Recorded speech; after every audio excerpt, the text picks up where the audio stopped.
Hello বন্ধুরা, চীন সম্পর্কে আমরা কম বেশি সবাই জানি।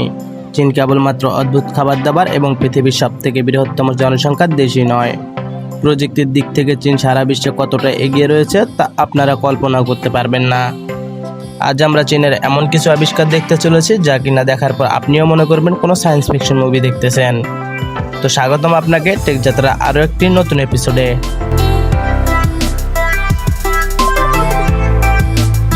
অ্যাক্রোবেটিক রেসিং ড্রোন, এটা কোনো সাধারণ ড্রোন নয়, এটা হচ্ছে আকাশের স্ট্যান্ডম্যান।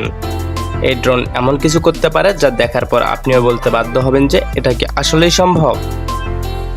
এই ড্রোন আকাশে উড়ন্ত অবস্থায় 360 ডিগ্রি অ্যাঙ্গেলে রোল ফ্লিপ ড্রাইভ দিতে পারে। এসব ড্রোনগুলো তৈরির মূল উদ্দেশ্যই হচ্ছে বড় বড় প্রতিযোগিতায় হাই স্পিড রেস দেওয়া। এই ড্রোনের গতি, ঘূর্ণায়ন ক্ষমতা এবং রেসিং স্কিল মানুষের মনে এক রোমাঞ্চকর অনুভূতি জাগিয়ে তোলে। এই ড্রোনের গতি ঘন্টায় প্রায় 190 কিলোমিটার। তবে অবাক করার মতো বিষয় হলো এই ড্রোন তার সর্বোচ্চ গতিতে উঠতে সময় নেয় মাত্র 6.6 সেকেন্ড।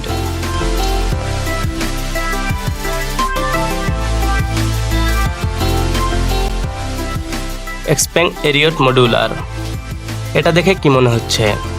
একটি সাধারণ গাড়ি? কিন্তু না, এটা এমন একটি গাড়ি যা কিনা এক মুহূর্তে রূপ নিতে পারে এক উড়ন্ত ড্রোনে। হ্যাঁ, আপনি ঠিকই শুনছেন। মূলত এই গাড়ি দুইটি আলাদা মডিউল দিয়ে তৈরি, যার একটি সাধারণ গাড়ির মতোই রাস্তায় চলে এবং অন্যটি হচ্ছে ড্রোন ইউনিট, যেটি গাড়ির সঙ্গেই যুক্ত থাকে।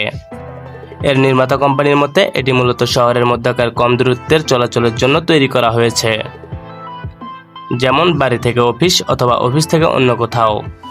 এসব আবিষ্কার আমাদেরকে জানিয়ে দেয় ভবিষ্যৎ প্রযুক্তি আরও কতটা উন্নত হতে চলেছে।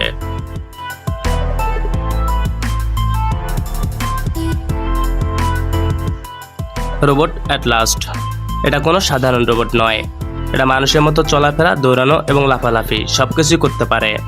আর অবাক করার মতো বিষয় হলো এটা কন্ট্রোল করতে কোনো রিমোটের প্রয়োজন হয় না। এই রোবট একাই তার দিক ঠিক করে চলতে পারে, এমনকি সামনে কোনো বাধা আসলে তা এড়িয়ে চলতে পারে। এর উচ্চতা 5 ফুট 2 ইঞ্চি, ওজন প্রায় 80 কেজি। এটি মূলত তৈরি করা হয়েছে জটিল এবং বিপজ্জনক জায়গায় মানুষকে সহায়তা করার জন্য, যেমন ভবন ধসে পড়লে উদ্ধার অভিযান কিংবা যুদ্ধক্ষেত্রে রেস্কিউ অপারেশন করার জন্য। তো আমরা ধরে নিতে পারি এসব আবিষ্কার ভবিষ্যতে সামরিক ক্ষেত্রে অথবা মানুষের দৈনন্দিন কাজে কতটা হেল্পফুল হয়ে উঠবে।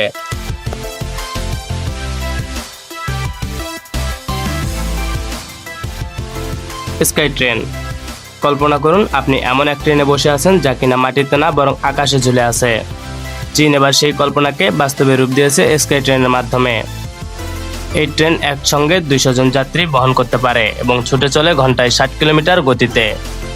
তবে অবাক করার মতো বিষয় হলো এই ট্রেন তৈরি করতে সময় লেগেছে মাত্র 7 মাস, যা কিনা একটা সাধারণ ট্রেন লাইন তৈরির সময়ের থেকেও কম সময়। মাটির সব যানজট পেরিয়ে আকাশপথে মসৃণ ভ্রমণ এটাকে অন্য সব ট্রেন থেকে আলাদা করে। এটা শুধু ট্রেন নয় বরং ভবিষ্যৎ প্রযুক্তির এক চমৎকার উদাহরণ। সময়ের সঙ্গে প্রযুক্তির উন্নতি ও ব্যবহার দিন দিন বেড়েই চলেছে। এসব আবিষ্কারের মাধ্যমে আমরা বুঝতে পারি ভবিষ্যৎ পৃথিবী কেমন হতে চলেছে। তো বন্ধুরা, এই ছিল আজকের ভিডিওটি কেমন হয়েছে তা অবশ্যই কমেন্ট করে জানাবেন। ভিডিওটি ভালো লাগলে ভিডিওতে একটি লাইক দিয়ে চ্যানেলটি সাবস্ক্রাইব করে পাশে থাকা বেল আইকনটি অন করে দিবেন। তো দেখা হচ্ছে পরবর্তী কোনো ভিডিওতে, ততক্ষণ পর্যন্ত ভালো থাকবেন, সুস্থ থাকবেন, খোদা হাফেজ।